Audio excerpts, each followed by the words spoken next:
Derek and I are just going to run through a few drills where he's doing that kind of center stab, that shanking. Slashes, you don't have to worry about quite as much as those thrusting stabs that are going to get you in the gut and kind of go deep. Slashings can be bad, obviously, if they hit vital targets, but they're a little bit easier to block. You kind of see them coming. The stab to the stomach happens quickly. Usually it happens in crowds, a lot of times in street fights, and you don't really have a lot of time to react. So in prior videos, we talked about just zoning to the right side or zoning to the left side. When you zone to one side, you got to be wary that he has a punch and a kick that may come at you. If I zone to the back side, that's even better because I've got the back side. However, if there's a wall on this side, you don't have that option, but sometimes the wall's on this side. So we're just going to practice both zoning to the right and zoning to the left. In prior videos, we practiced just kind of blocking and kind of getting out of the way and adding some variety there. This time we're going to kind of piggyback off that, but we're going to add some more strikes with the knees and the elbows. So in slow motion, keep in mind that this is, if we're putting our hand out and holding it out there, it's not going to hold out for very long. They're going to be pulling it back. So we don't have a whole lot of time to block and kick or block an elbow or block a knee. But if we do a block and an elbow at the same time, you might have time for that.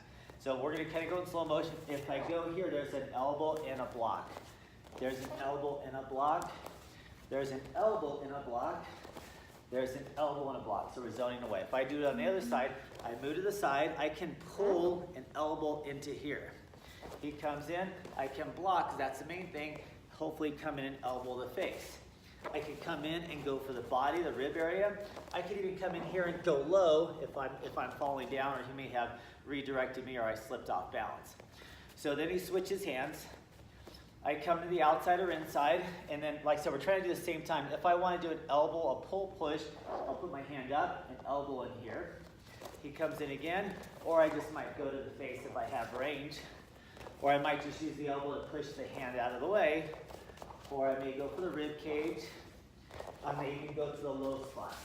I can also, if he comes at me down, I can do a downward strike, right down here, follow up. I can do an upward strike.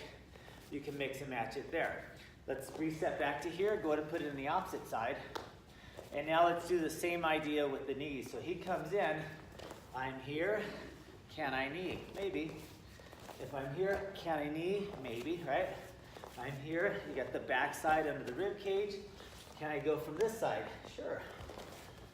Zoning out, striking, right? Can I jump up in the air, try to wham him perhaps, and hopefully that'll help. So those are options. Do it again.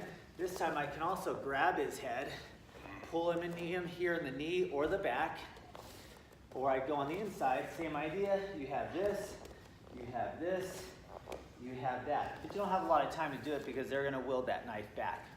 If he switches hands, he comes in. The first thing you do is get out of the way. You got to worry about this punch and that kick, but you say, is there other options? Can I knee it out of the way?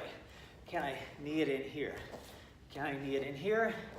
Can I still block and then knee him here? Can I go to the outside, knee him here? Can I pull punch?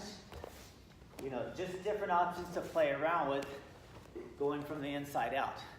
So those are just drills to practice if you have time and you don't have a lot of room, right? Obviously you want to just get away from the knife. You're in a crowd, you're in a bar, there's a bar still on this side, there's a wall to the back, you've got a crowd of people over here.